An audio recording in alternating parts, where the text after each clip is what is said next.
Assalamualaikum warahmatullahi wabarakatuh. Perkenalkan, kami dari kelompok 8.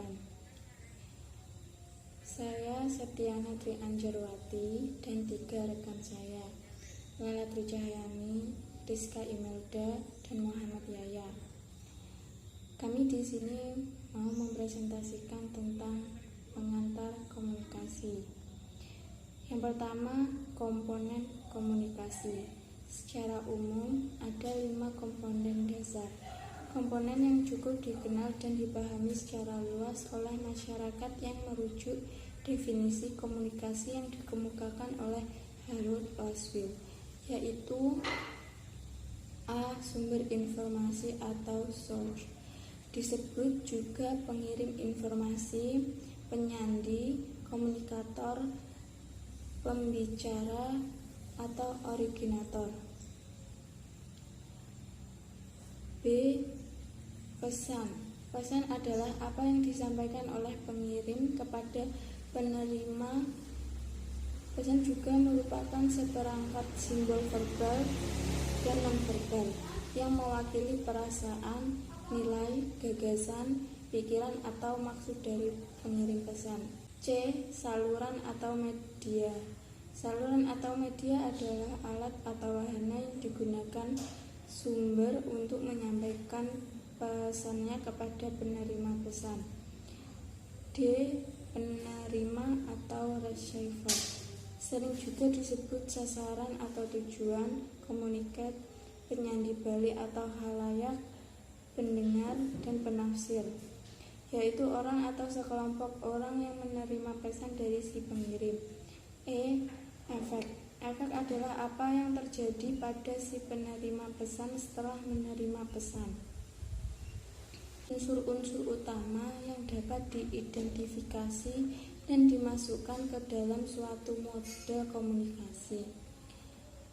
A. Umpan balik atau feedback. Umpan balik atau feedback adalah respon penerima pesan yang mampu memengaruhi si pengirim pesan untuk komunikasi selanjutnya. B. Gangguan atau kendala komunikasi. Gangguan komunikasi terjadi jika terjadi intervensi yang mengganggu salah satu komponen komunikasi, sehingga proses komunikasi tidak berlangsung efektif. Ada 7 gangguan atau kendala komunikasi. Yang pertama, gangguan teknis. Gangguan teknis terjadi jika salah satu alat yang digunakan dalam berkomunikasi mengalami gangguan, sehingga informasi yang ditransmisikan melalui saluran mengalami kerusakan. Yang kedua, gangguan semantik dan psikologis. Adalah gangguan komunikasi yang disebabkan karena kesalahan pada bahasa yang digunakan. Yang ketiga, gangguan fisik. Dalam komunikasi antar manusia, gangguan fisik ini mengacu kepada adanya gangguan organik, seperti gangguan pada mata, telinga, kondisi badan yang kurang fit, baik pada pengirim maupun penerima pesan. Yang keempat, gangguan status, yaitu gangguan yang disebabkan oleh jarak sosial di antara peserta komunikasi, seperti perbedaan status antara senior dan junior, serta atasan dan bawahan. Komunikasi dalam kondisi ini menuntut etika dan tata krama yang berlaku di mana komunikasi terjadi. 5. Gangguan kerangka berpikir. Gangguan ini disebabkan oleh perbedaan persepsi antara komunikator dan komunikan terhadap pesan yang disampaikan. Yang keenam, gangguan budaya. Gangguan ini disebabkan oleh adanya perbedaan norma, kebiasaan, dan nilai-nilai yang dianut oleh pihak-pihak terlibat dan komunikasi. Yang ketujuh, konteks atau situasi komunikasi. Dengan demikian dapat disimpulkan bahwa ada 7 komponen komunikasi, yaitu 1. sumber atau komunikator. 2. Penerima atau komunikan. 3. Saluran atau media. 4. Informasi atau pesan. 5. Efek. 6. Umpan balik atau feedback. Dan 7. Gangguan. Poin yang kedua yaitu konteks komunikasi. Konteks komunikasi secara luas dapat diartikan sebagai semua faktor di luar orang-orang yang berkomunikasi. Di antaranya faktor fisik. Faktor fisik seperti cuaca, iklim, bentuk ruangan, warna dinding, pola tempat duduk, dan lain-lain. 2. Faktor psikologis seperti sikap, kecenderungan, prasangka, dan emosi. 3. Faktor sosial seperti norma kelompok, nilai sosial, dan karakteristik budaya. 4. Faktor waktu seperti hari apa, pukul berapa, sesi pagi, siang, sore, atau malam. 2 indikator yang paling sering digunakan untuk mengklasifikasi komunikasi berdasarkan konteksnya yaitu jumlah peserta yang terlibat dalam komunikasi dan level tingkatan komunikasi tersebut. Berdasarkan jumlah peserta yang terlibat dalam komunikasi dibedakan menjadi 6.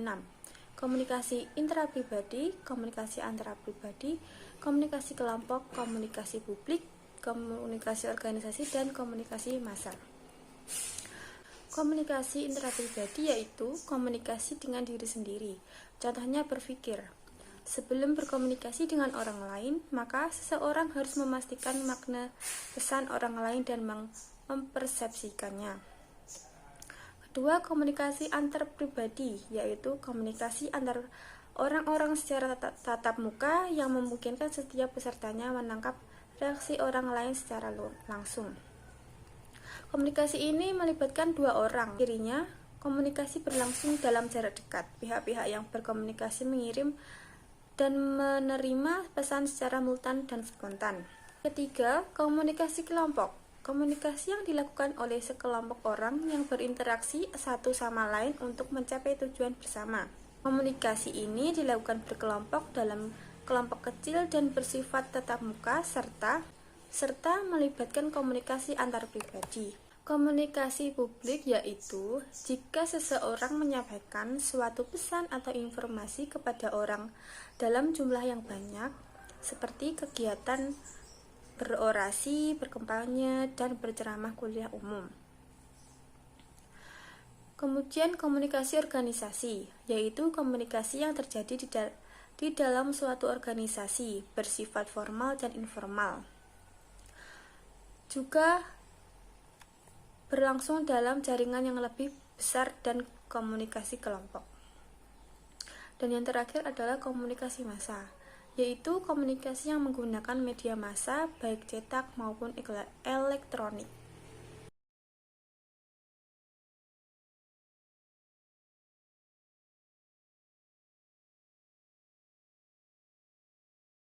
Selanjutnya yaitu fungsi komunikasi. Fungsi berkomunikasi banyak dirumuskan oleh para ahli komunikasi, diantaranya oleh Rudolf F. Verderber, yang mengemukakan bahwa komunikasi mempunyai 2 fungsi, yaitu yang pertama fungsi sosial, yakni untuk tujuan kesenangan, menunjukkan ikatan dengan orang lain, membangun dan memelihara hubungan. Yang kedua yaitu fungsi pengambilan keputusan, yakni memutuskan untuk melakukan atau tidak sesuatu pada waktu tertentu seperti apa yang akan dimakan hari ini, pergi kuliah atau tidak, masuk kantor atau bolos. Adapun Judy Shepperson dan Paul E. Nelson yang mengutarakan pendapat bahwa fungsi komunikasi ada 2, yaitu yang pertama untuk kelangsungan hidup diri sendiri yang meliputi keselamatan fisik, meningkatkan kesadaran pribadi, menampilkan diri kita sendiri kepada orang lain, dan mencapai ambisi pribadi. Yang kedua, yaitu untuk kelangsungan hidup masyarakat, tepatnya untuk memperbaiki hubungan sosial dan mengembangkan keberadaan suatu masyarakat.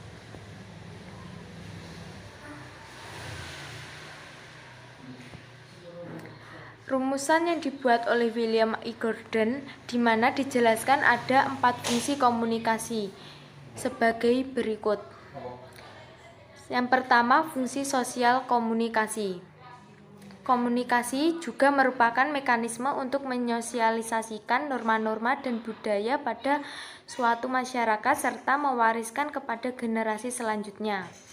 Albert Korsbitzky mengatakan bahwa kemampuan manusia berkomunikasi menjadikan manusia sebagai pengikat waktu. Ini merujuk pada kemampuan manusia mewariskan apa saja kepada generasi selanjutnya. Dalam fungsi sosial, komunikasi terdapat 3 subfungsi, yaitu pembentukan konsep diri. Konsep diri adalah pandangan diri kita mengenai siapa diri kita, dan itu hanya bisa kita peroleh lewat informasi oleh orang lain kepada kita. Hal ini sesuai dengan pendapat George Herbert Mead yang menyatakan bahwa setiap manusia mengembangkan konsep dirinya melalui interaksi dengan orang lain dalam masyarakat. Orang lain ibarat cermin yang memantulkan diri kita sendiri. Yang kedua, pernyataan eksistensi diri. Berkomunikasi juga sebagai ajang untuk menunjukkan eksistensi diri. Orang-orang menggunakan fungsi komunikasi ini untuk menunjukkan siapa dia dan keberadaannya, walaupun terkadang salah dan terkesan dipaksakan.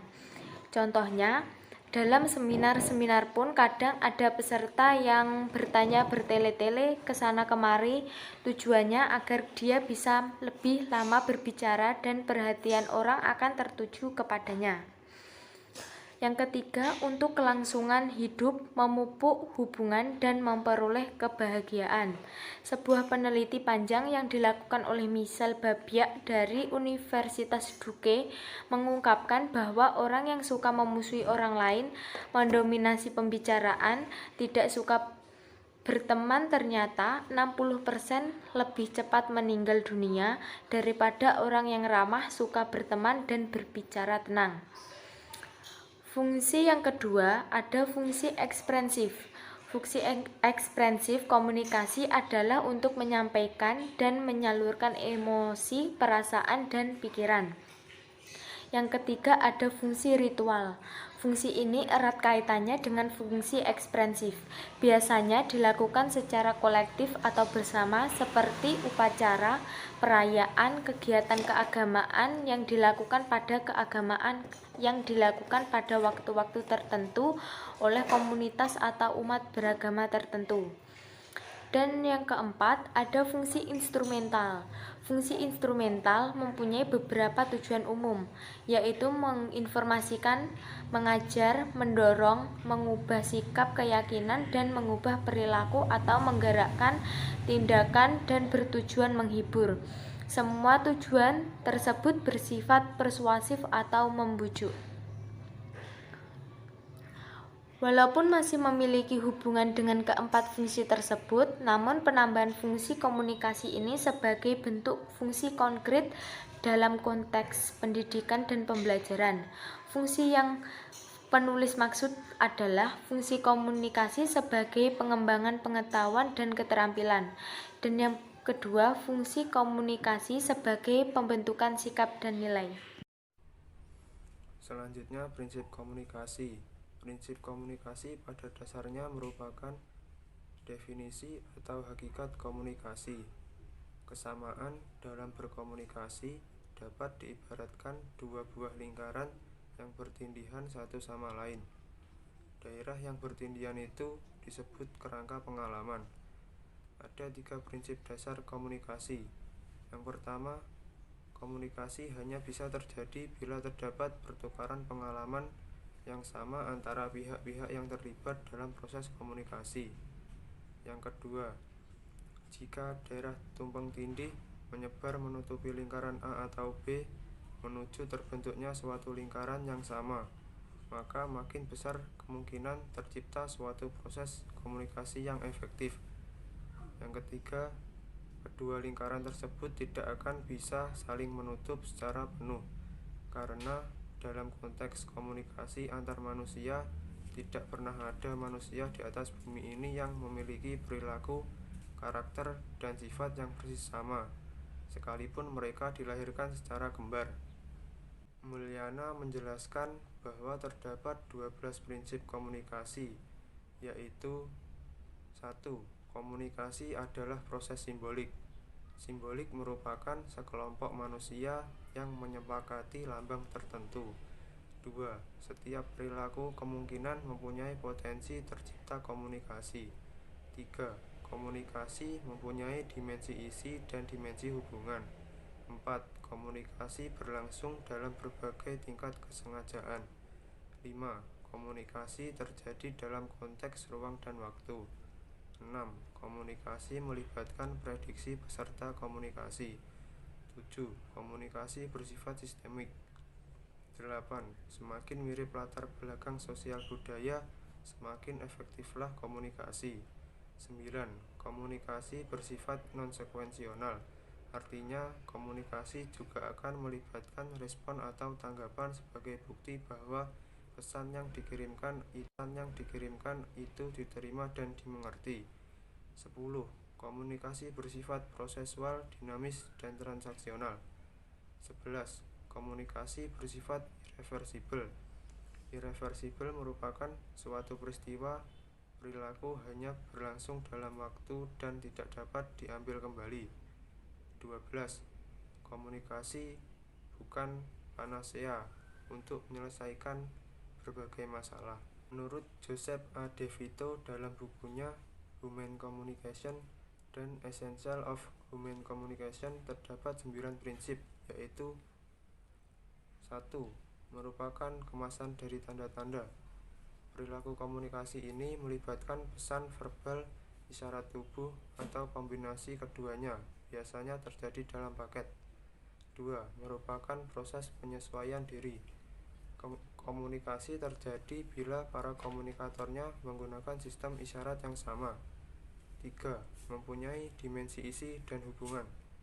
Komunikasi setidaknya sampai batas tertentu, berkaitan dengan dunia nyata atau sesuatu yang berada di pembicara dan pendengar.